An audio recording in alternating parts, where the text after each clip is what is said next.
today we have a councilwoman, Barbara Burke, who is going to share a little bit about her journey and her role in leadership in the city of Winston-Salem. So without further ado, Councilwoman Burke. Thank you, Brittany. Thank you. Good afternoon, phenomenal women. Good Happy, afternoon.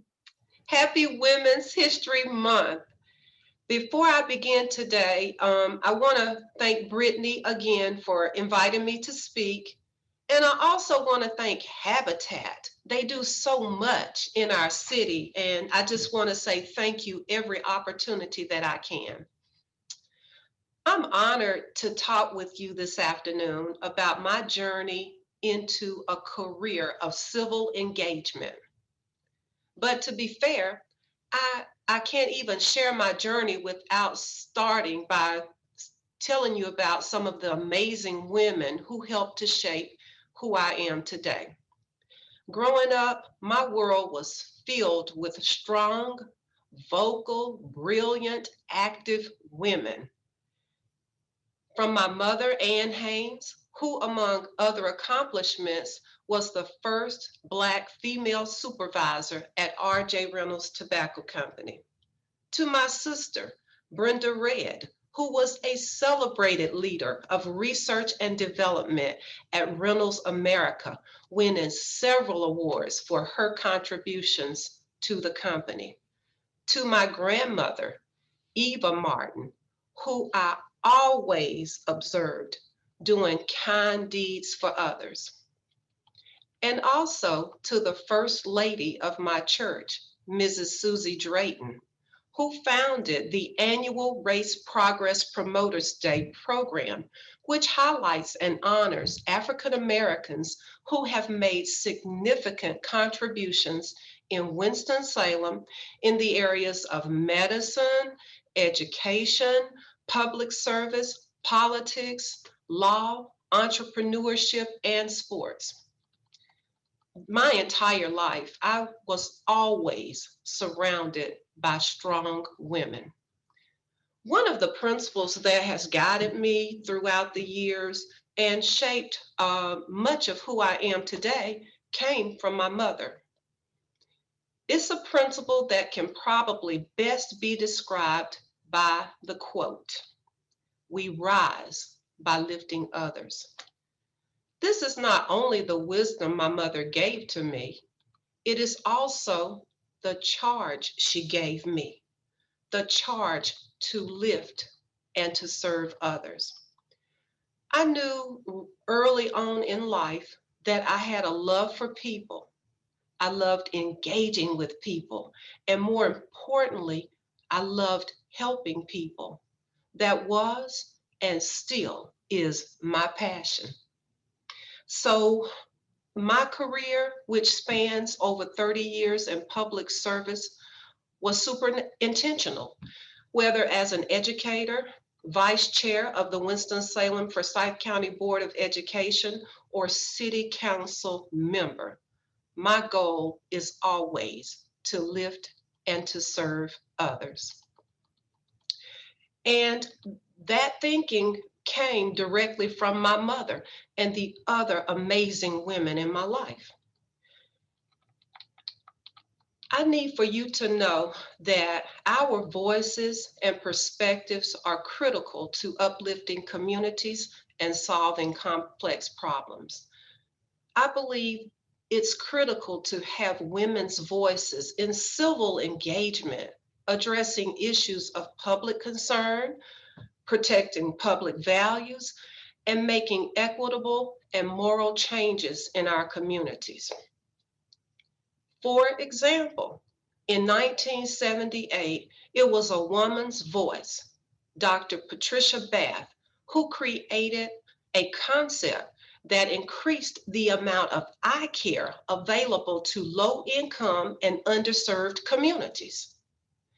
In 1963, it was a woman's voice, Mahalia Jackson, who encouraged Dr. King to tell us about the dream. In 1960, it was the voice of Ruby Bridges, who showed us that even the courage of one of our youngest could advance the cause of civil rights. Also, during the height of a global pandemic, it was a woman, Dr. Kizzmekia Corbett, a 34-year-old scientist who was at the forefront of developing a vaccine for COVID-19. And in 2020, yet again, another woman, this time it was Stacey Abrams, who was enormously instrumental in turning the state of Georgia blue and changing the political trajectory for our entire nation. This was a huge deal. Then in 2021, Vice President Kamala Harris became the first female vice president of the United States and the highest ranking female official in US history, as well as the first African American and first Asian American vice president. And now we are looking for her to speak up and speak out about those most pressing issues that affect our nation.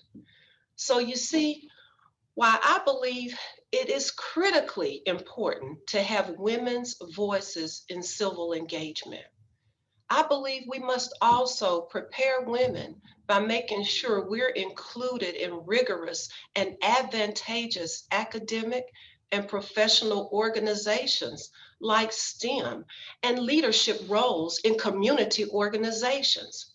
We must also support women by advocating for women's issues and defending women's rights. We must celebrate women by giving them credit for their contributions. There's just so much for all of us to do. And there's no special training, there's no special degree if you want to participate in civic engagement. If this is something you're interested in my opinion, there are three main things you should do.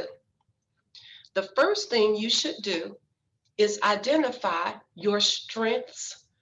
If you identify your strengths, you're going to discover what it is that the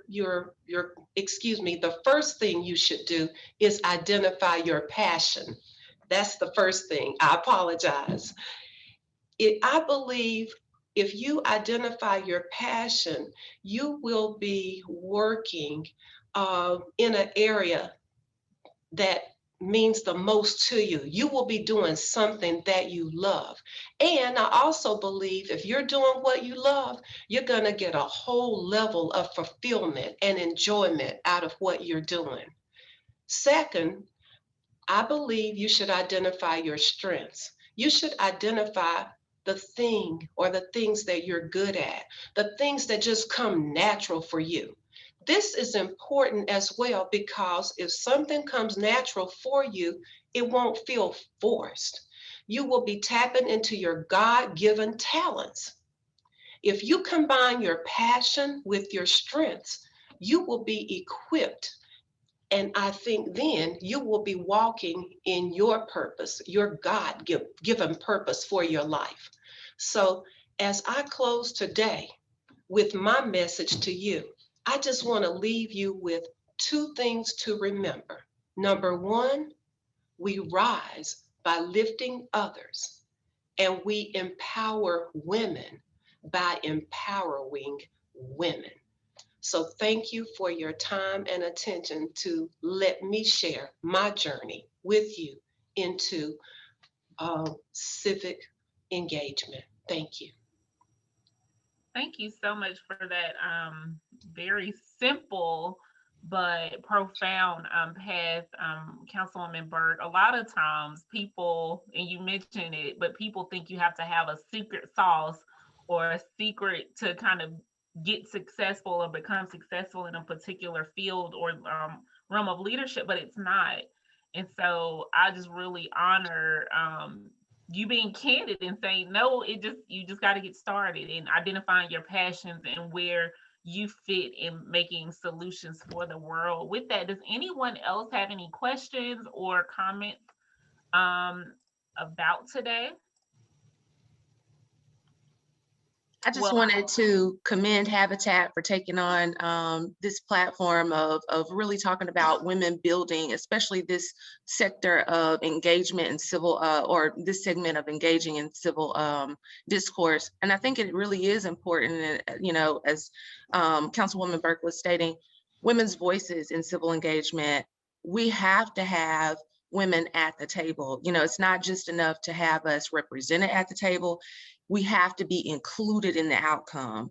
And I think so many of us have the skills, the experiences, and the knowledge to contribute in ways that I think that we sometimes undervalue.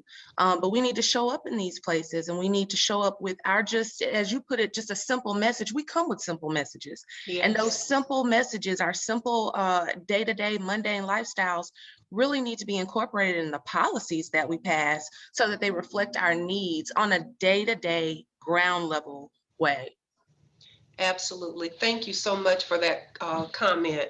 I really appreciate it. I think that all of us have an opportunity to do something to make a difference in our respective communities.